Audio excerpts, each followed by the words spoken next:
Instant match reaction. Everton 0, West Ham 1 at Goodison Park. Rafa Benitez suffers his first defeat as Everton manager at Goodison Park in what was a shocking Everton performance, really, wasn't it? We were really, really poor today. Don't get me wrong, it was a tight game. You know, I think West Ham controlled the majority of the possession. And, you know, were probably the better team throughout the course of the game. But it was a tight affair. It was always going to be 1-0 either way or 0-0. But I just thought Everton were really, really poor today. You know, considering we're performing at home, I think the passing was off. I think the energy was off as well. There was far too many times where players were seemingly just sort of stood watching, and the second ball every time it went to West Ham, and it wasn't just they picked the second ball up and then they were put under pressure. Every time they picked the second ball up, they would move it comfortably around, themselves without any Everton player really sort of thinking, hang on, I'll go out and I'll go and get that, or I'll go and attack that. It was a really strange type of performance, because typically, you know, certainly this season under Benitez at Goodison Park, you know, we've seen Everton, okay, if they haven't controlled the ball, if being the first there, quick to get at the opposition, put pressure on the opposition, force them into making mistakes.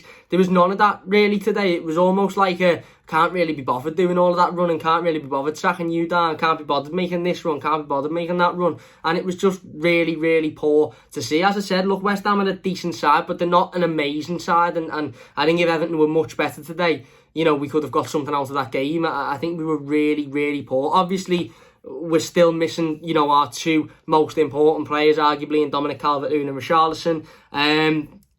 Listen, Solomon Rondon just isn't good enough. He just isn't good enough. I know he's played a lot of football. I know he isn't fit. I know he wasn't brought in to be, you know, the starting striker or the number 9 or whatever, but he just isn't. He's not quick enough to the play. There was 4 or 5 occasions where Damari Gray and Andros Townsend put absolutely excellent balls into the box, and it was bread and butter for any striker, and it should have been bread and butter for Solomon Rondon. And as I said, I don't want to sit here and say, oh, if, but, and whatever, but I think if Dominic Calvert-Lewin's on the pitch, again, he scores 2 or 3 today from those balls coming into the box and attacking them, whereas Solomon Rondon is just coming into shot when the ball's going out of play. He's just not quick enough, he's not there. He wasn't the only poor performance there. I thought Alex Iwobi had chances and wasted them. He had the best chance of the game in the first half, that cut across, again, a great ball by Damari Gray, and he just miskicked it.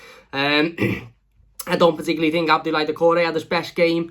I don't particularly think Luca Dean had his best game. I thought Michael Keane and Ben Goffrey done relatively well. I thought Michael Keane was really solid, to be honest with you. I did. But again, the intensity just didn't seem to be there. And you know, the goal, of course, again, comes from a corner, which is never a corner. Absolutely never a corner. When are these referees going to start being, you know, called out for how bad they are at their job? Absolutely dreadful decision. Never a corner. But it gets given and we don't defend it. And, you know, that was always going to be the worry today. We sat here and we spoke about how, you know, much of an attacking presence this West Ham team are. The likes of Antonio, who bullies players constantly. And that was why, for me, it was such, you know, a vital factor for me that Yerry Mina was fit and able to play today. And obviously we found out at 1 o'clock he was on the bench and he wasn't fit enough to play, and he didn't come on in any form. But again, aerial ball into the box, it's not dealt with. Jordan Pickford should probably come out and deal with it. And Ogbonin, I think, gets a slight touch and it goes into the back of the net. They had the ball in the back of the net in the first half, which was about 14 miles offside.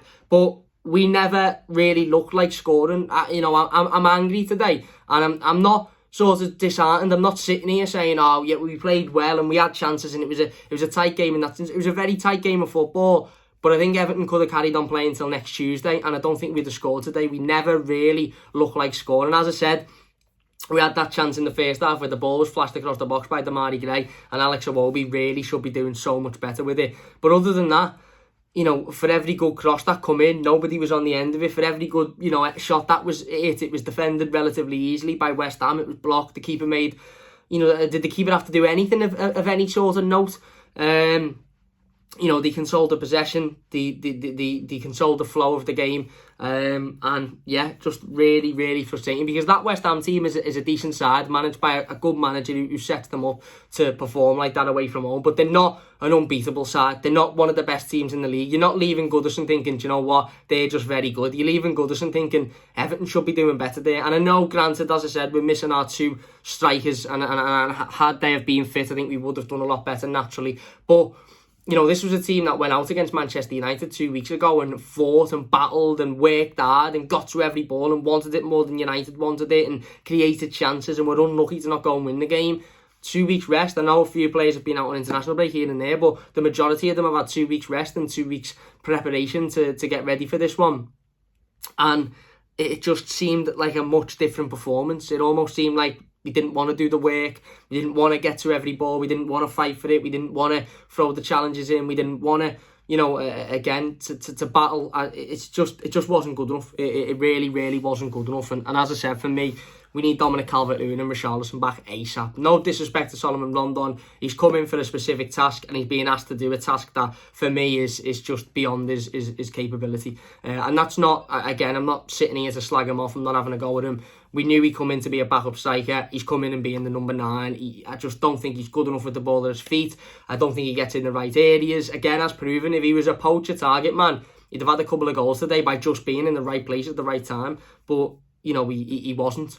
And that's a worry. And maybe he's being asked to do a bit too much. Maybe he's being asked to fill in other roles, and that's why he can't be there, because he's not quick enough to get to it. But there was a couple of goals that you would say are a striker's dream that that could have been made today. A couple of chances that you would say are a striker's dream, and he was on the he was on the next bus rather than the bus he should have been on. He was on the bus after that, arriving 20 minutes after the ball had been flashed across the box. So yeah, again, look, another defeat. Obviously, I'm trying not to be too disheartened because I just think that I think I've had a relatively decent start to the season. And it is only our first defeat at Goodison Park, second defeat in the season. But again, it's against the side that you would look at as a team that will be in and around Everton's areas at the end of the season.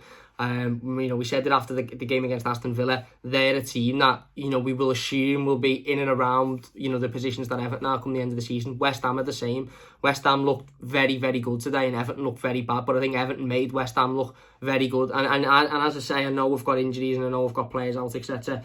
But the players on the pitch just simply didn't do enough today. They just simply didn't do enough. I thought the midfield pairing was not their usual selves. I thought the missing of Yerry Mina, although I thought Ben Godfrey and Michael Keane had a good game, I think Yerry Mina not being there, you just lose that control, you just lose that leadership, you lose that sort of that personality, that player who I feel just drags the team forward through his own sort of mentality and his own ability. You lose that. And yeah, ultimately we've gone on to lose the game. So yeah, not a great performance, very poor performance in my opinion, and obviously a poor result come the end of it. We'll bounce back. Game against Watford next week. Absolutely no excuses. You've got to beat Watford. They are dross. They are absolutely dross. You've got to beat them, and I suppose shake this one off and go again. But look, it was an opportunity there to take at least a point and come out of that game and go, okay, West Ham in a decent side. We've got a weakened squad. They had their full strength team out as well, and obviously we didn't. But we couldn't do that, and that is that's unfortunate for me. But anyway, look, there you go. Let us know your thoughts in the comment section down below. Very frustrated at the end of that one, but we move on, I suppose. I just think Everton were off the boil today, and West Ham. I don't think West Ham done anything magical. I don't think West Ham were overly brilliant. They just done the basics really well, and we struggled to do the basics at all. So there you go. Let us know your thoughts in the comment section down below. If you've enjoyed this one, leave a like. Don't forget to subscribe if you're new as well. And we'll see you soon on the Mighty Blues. Cheers for watching. See you after.